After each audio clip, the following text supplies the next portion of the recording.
It's another edition of Time About the Movies. We're looking at the movies released on November 9th, 1990.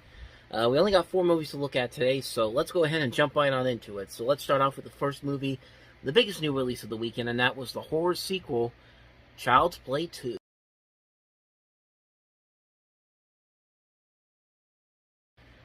I'm not gonna lie. As a little kid, Chucky scared the living crap out of me. I mean, anytime I would see him on TV promoting in a promo for a movie, or even when he was on, even when it wasn't the actual actor on Saturday Night. There was one time he was on Saturday Night Live, and it wasn't Brad Dourif playing him. And I remember when he was on TV, and I just ran out of the room because I was scared of Chucky back then.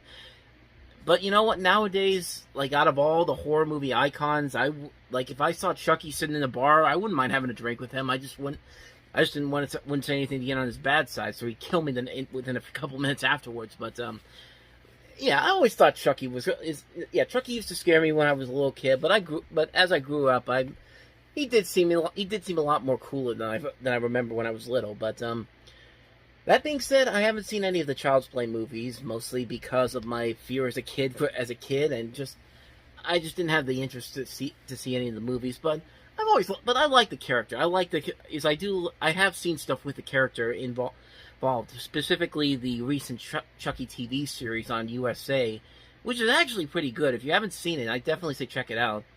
So that's my experience with Chucky. Like I said, I haven't seen the movies, but I did find some interesting things about this movie, because the first movie was released by MGM, and they actually bought that because the president of United Artists and MGM believed it had the potential for several sequels, and they needed a new horror franchise because, well, MGM had just put out Poltergeist 3, and that means that movie meant the Poltergeist series was pretty much dead. So basically needed a new series, and because that first movie was a success, they were actually going to do a sequel, but then United Artists dropped out at the last minute, and they decided to ban the studio from producing more horror films after that.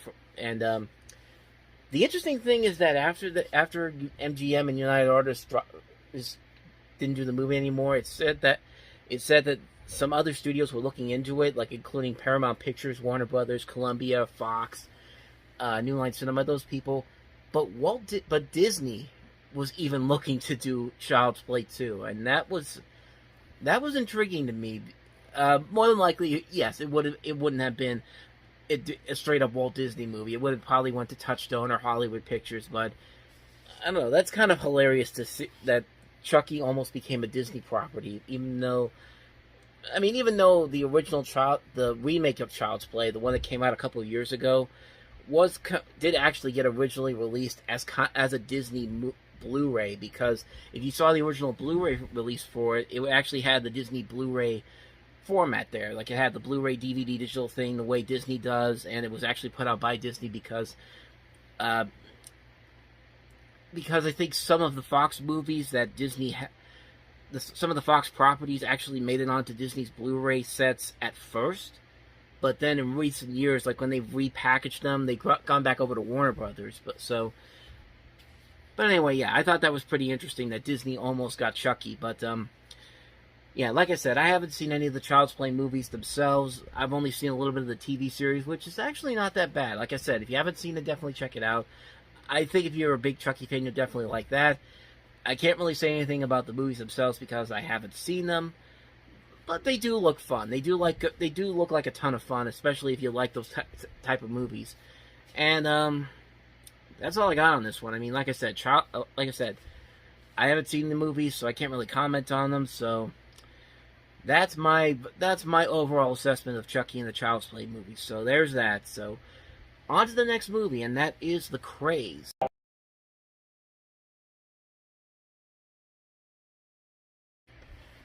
So basically, if you don't know the story of the Krays, they were kind of like a gang that in 1960s London.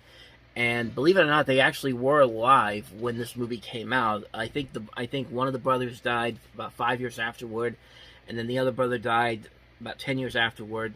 So these are about these two gangster twins who, like I said, they were part of an organized gang in 1960s London. This is actually not the first movie that they've made about these two brothers, because later on, about 25 years later, they would do Legion with Tom Hardy playing both of those roles. And I've seen Legion.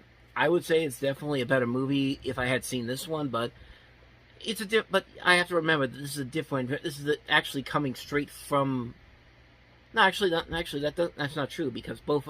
I mean, Legion and this were both coming from Britain because Tom Hardy's British. But yeah, I've seen Legion. I think that's is. I mean, from the little bit I've seen from the Krays, I would say Legion's a better movie, largely because of Tom Hardy's dual performance in that movie. But I mean, this movie in particular could actually be pretty good. This actually does seem like a really interesting story that worked very well in Legion. I'm kind of curious to see how it works in this particular movie. Trying to see here if there's any good things about it. It's got some good reviews on Rotten Tomatoes. I think it's got like an 82%. Was up for a couple of awards in Britain, the BAFTA award. So, I don't know. Maybe it could be good. I'm not going to rush out to see it at the moment, but it's definitely something I'll keep my eye on if I ever see it in the store or at a good price, or if it ever comes down in price. But that's my thoughts on the Krays. So let's go ahead and move on to probably the most notable movie of the entire weekend because it eventually won Best Picture, and that is Kevin Costner's Dances with Wolves.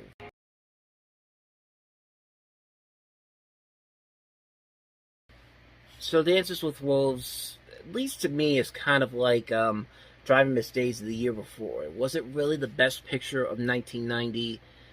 I don't think so. But that's not to say that Dances with Wolves is a bad movie. It's not. It's a very good movie. It's a well-made film. It does have a very generic kind of premise to it, but I think what carries it over is the performances. I think Kevin Costner does a very good job here playing John Dunbar. I think and he also does a very good job with producing and directing this movie. He put a lot into this movie. There was a lot riding on this movie for a number of reasons, including Costner's name attached to it.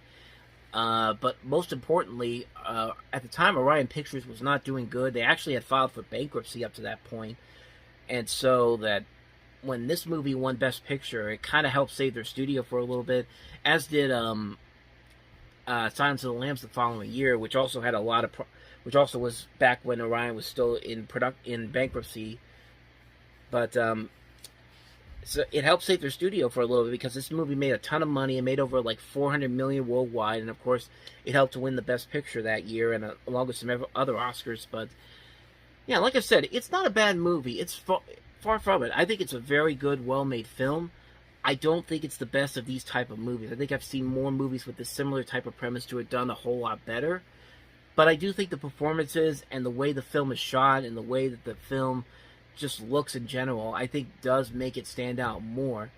And it is important, and it is an important piece of film history because it led to the rebirth of the Western. Because at the time, the Western wasn't doing so well, and then you have this, and then a couple years later, you would have Unforgiven, and then you would have Maverick a couple years later, and then so on and so forth. The Western came back in a big way, starting with this movie, and not every Western in the 90s worked, but this is one of the ones that really stood out the best and still holds up a lot even today. Like I said, it's still a very good movie.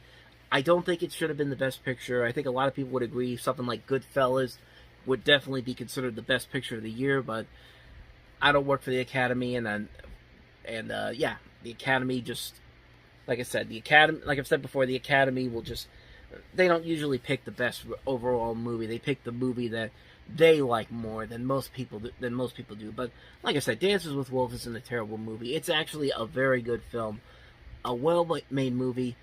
I don't think it was the best picture of the year, but I still enjoyed it for what it was. I think a lot of people do enjoy it, but if you were to ask a lot of people if they would choose this over something like Goodfellas, I'd say Goodfellas probably would win out the most. But like I said, Dances with Wolves isn't terrible, so there's that. So let's go ahead and move on to the last movie, and that is The Return of Superfly.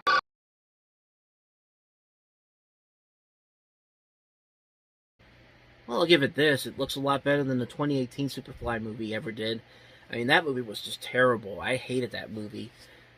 But I don't know. I mean, to me, Superfly is something that I don't think can work in a modern day setting. And this movie, I think, definitely from that little bit there shows why this idea probably works better only in the 70s. But they made it, and again, it just shows you why I think this idea works better in the 70s, because the original Superfly works as a blaxploitation movie, and it fits the time period better, and I think that's tough to do, to try to adapt it for a modern setting. I mean, there are some times when you can make that work, like I think the Shaft remake that they did in 2000 with Sam Jackson was a lot better than I think a lot of people give it credit for. I even like the 2019 one they did, which is more of like a comedy and kind of fit more in a tone to what the original Superfly was. Not Superfly. Shaft was. But yeah, when I look at the trailer for this, it looks just like a generic cop movie. I mean, it doesn't really look like anything that makes it stand out to the original Superfly, or even has anything that's really connected to it. I guess the only major thing about this movie is that it has Samuel L. Jackson in there in one of his earliest film roles. But, yeah, other than that, though, the idea of bringing Superfly into a modern setting, doing like a traditional 90s style crime drama with the character of Superfly, it just doesn't work. It's an idea that I don't think is very well done. I don't think it's an idea that really succeeded as well as I think they wanted it to. And, yeah, like, judging from this trailer alone, I really couldn't even tell that it was a movie based off of Superfly until the very end of the trailer where they show the Superfly title on there. I mean, it just looks so generic as a crime drama, but it just doesn't work. It just doesn't work, at least from that trailer. But so that's my thoughts on the Return of Superfly. So with that said, that's going to wrap up another edition of Time About the Movies. We really got a good one for the next time around. The middle of November had a number of notable movies, including a certain little movie starring Macaulay Culkin, Daniel Stern, and Joe Pesci that went on to become didn't do anything special, went on to become one of the biggest comedy hits of all time.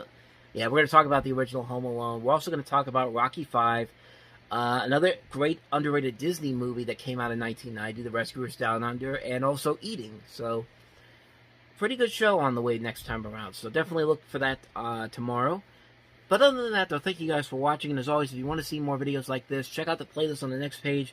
Check out the previous episode. And I'll see you guys tomorrow for another new episode. So thank you for watching. I'll see you guys tomorrow. And until then, take care.